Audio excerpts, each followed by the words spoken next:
Assalamu alaikum. This is Deanna with Lessons from the Gulf. And one thing I've noticed when teaching surahs to children is that they often memorize the words, but they don't always understand the story behind them. And when children don't understand the meaning or the context of a surah, it becomes something they recite rather than something they truly connect with.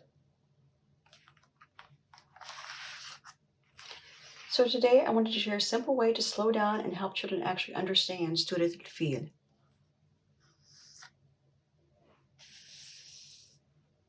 Many times when we teach a surah, we focus mainly on memorization. And don't get me wrong, memorization is important. But if we move too quickly, children may not understand what actually happened in the story, who the people were, or why the event was important.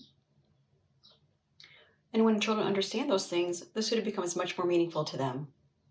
Before children can really connect to Surat Al-Fil, they need to know the story behind it. So for example, the surah describes a real historical event when a ruler named Abraha came with an army, including elephants, intending to destroy the Kaaba. But Allah protected his house. When children understand that background, the surah suddenly becomes much more real. So if we go to the background of the lapbook, for example, here we talk about who built the Kaaba,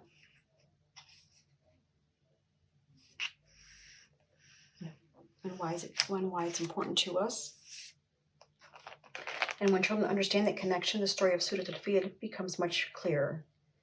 Instead of just hearing about an army with elephants, they begin to understand why Allah protected the Kaaba.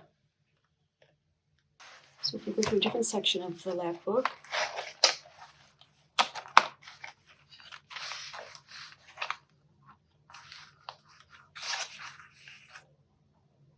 another helpful step when teaching a surah is learning a few key vocabulary words. Even just a few words can help children understand what they are reciting. And when they recognize the words from the story, the surah becomes much more meaningful. So here are some basic words of the surah.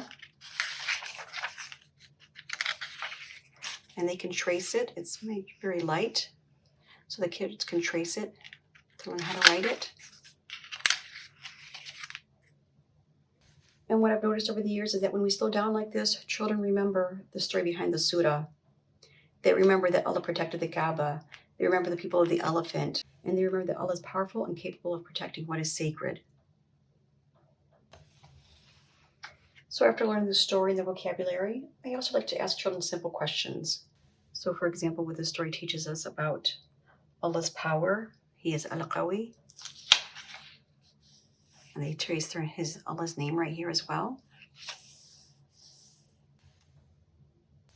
What happened after Allah saved the Kaaba? What did He do after the Quraysh went back to worshipping their idols?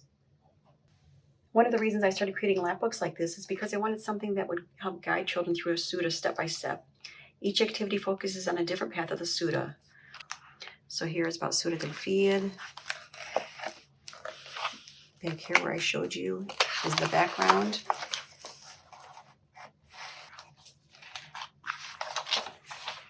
Then over here is the story of the elephant.